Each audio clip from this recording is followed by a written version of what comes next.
सो hi friends, आज की class में हम क्लास 10th NIOS का लेसन नंबर 8 कर रहे हैं अ बर्थडे लेटर। जैसा कि नाम से ही पता है कि ये एक बर्थडे पर भेजा गया यानी एक जन्मदिन पर भेजा गया एक लेटर है और इसे लिखा है none other than our first prime minister Pandit Jawaharlal Nehru ने अपनी बेटी इंदिरा गांधी को उनके 13वें जन्मदिन पर ये लेटर लिखा था। और ये लेटर तब लिखा गया था जब वे नैनी जेल में गिरफ्तार होकर बंदी बना लिए गए थे और अपनी बेटी को उपहार में देने के लिए उनके पास कुछ नहीं था और वो सिर्फ और सिर्फ एक लेटर भेजकर उन्हें कुछ एडवाइस कर रहे थे। तो चलिए शुरू करते हैं आज का लेसन। तो ये बात है 1930 की, जब इंडिया एक फ्री कंट्री नहीं था। हमारे बहुत सारे नेता ब्रिटिश द्वारा बंदी बना लिए गए थे, जेल में डाल दिए गए थे और नैनी जेल में पंडित जवाहरलाल नेहरू को भी डाला गया था। तो उन्होंने अपनी बेटी इंदिरा गांधी के 13वें जन्मदिन पर ये पत्र उन्हें लिखा था। तो चलिए देखते हैं इस पत्र में उन्होंने आखिर क्या कहा था। तो यहाँ आपको पत्र का फॉर्मेट भी अच्छे से नज़र आ रहा है। सेंडर्स एड्रेस है सेंट्रल प्रिजन नैनी और फिर आ गई डेट। आजकल के टाइम में क्योंकि कंप्यूटर का ज़माना है तो सेंडर्स एड्रेस और डेट दोनों ही लेफ्ट अलाइंड होता है। तो ये एक इनफॉर्मल लेटर है फ्रेंड्स, इनफॉर्मल लेटर जो कि हम अपने फ्रेंड्स और रिलेटिव्स को लिखते हैं। इसीलिए इसमें रिसीवर का एड्रेस नहीं है, सिर्फ और सिर्फ सेंडर का ही एड्रेस है। मेरी प्यारी इंदिरा, तुम्हारे जन्मदिन पर तुम्हें हमेशा उपहार या शुभकामनाएं प्राप्त करने की आदत रही है। शुभकामनाएं तुम्हें पूरी मात्रा में प्राप्त होंगी, लेकिन मैं तुम्हें नैनी जेल से कौन सा उपहार भेज सकता हूँ। मेरे उपहार भौतिक या ठोस तो नहीं हो सकते हैं, वो मन और आत्मा के हो सकते हैं, ऐसी बातें जो जेल की ऊंची दीवार रोक नहीं सकती हैं। प्रिय, जानती हो, ये उपदेश देना, सरमनाइजिंग या डोलिंग आउट गुड एडवाइस का मतलब है उपदेश देना या फिर अच्छी सलाह देना मैं बिल्कुल पसंद नहीं करता। मैंने हमेशा सोचा है कि यह पता लगाने का सबसे अच्छा तरीका है कि क्या सही है और क्या गलत। ये नहीं कि उपदेश देना चाहिए, बल्कि बात करने से, चर्चा करने से चीज़ें ठीक रहती हैं। तो हमें सरमन नहीं देना, हमें टॉकिंग और डिस्कशन से ही चीज़ों को डिस्कस करना चाहिए, बात करनी चाहिए, क्योंकि बात करने से ही सच सामने आता है।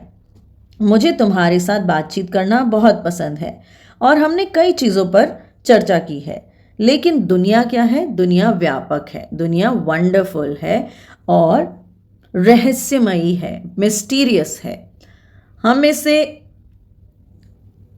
हमें से कोई भी बोर नहीं कर सकता एक दूसरे को कि हमने हर उस चीज़ को सीख लिया है जो कि सीखने लायक है और बेहद बुद्धिमान बन गए हैं। लेकिन मुझे और क्या करना चाहिए?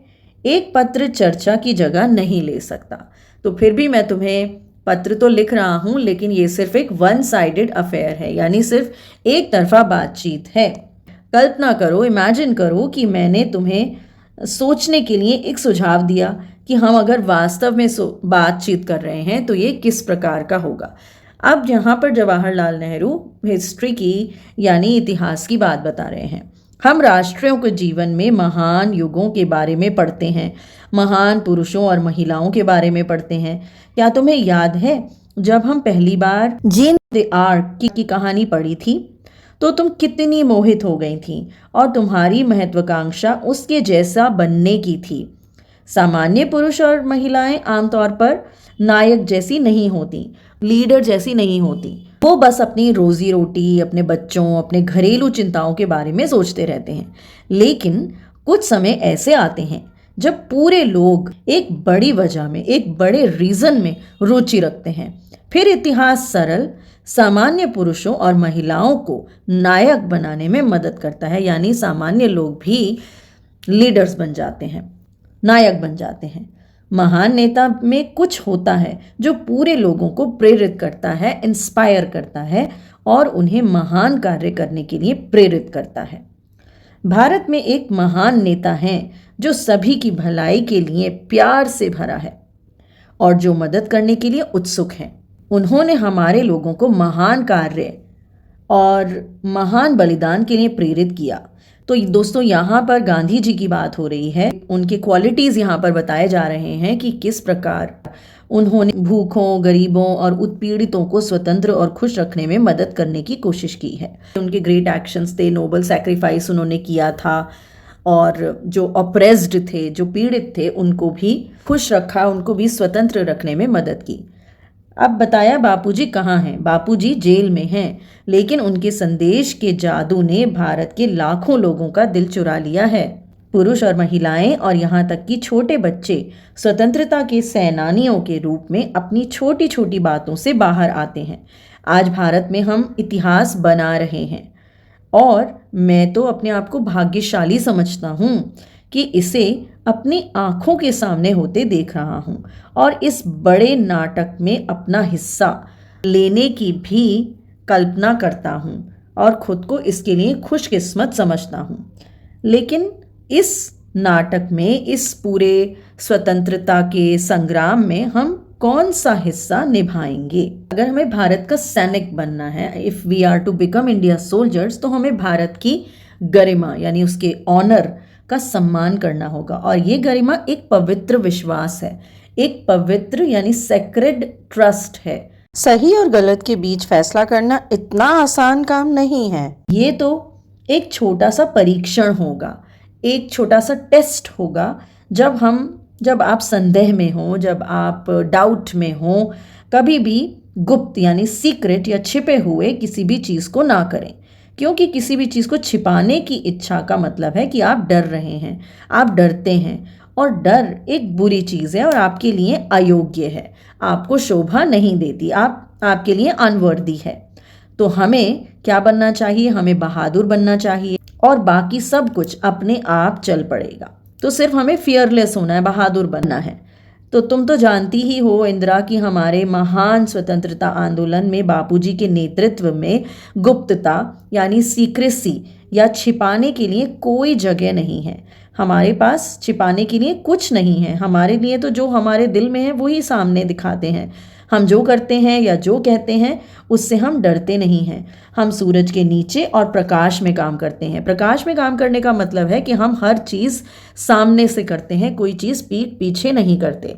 यहाँ तक कि हमारे व्यक्तिगत जीवन में भी नेहरू जी कहते हैं, let us make friends with the sun, चलो सूरज से दोस्ती करते हैं। यानी कि हर काम उजाले में, हर चीज़ ओपन में करते हैं, चौड़े में करते हैं, प्रकाश में काम करते हैं और कुछ भी गुप्त ना करें, कुछ भी सीक्रेटली ना करें।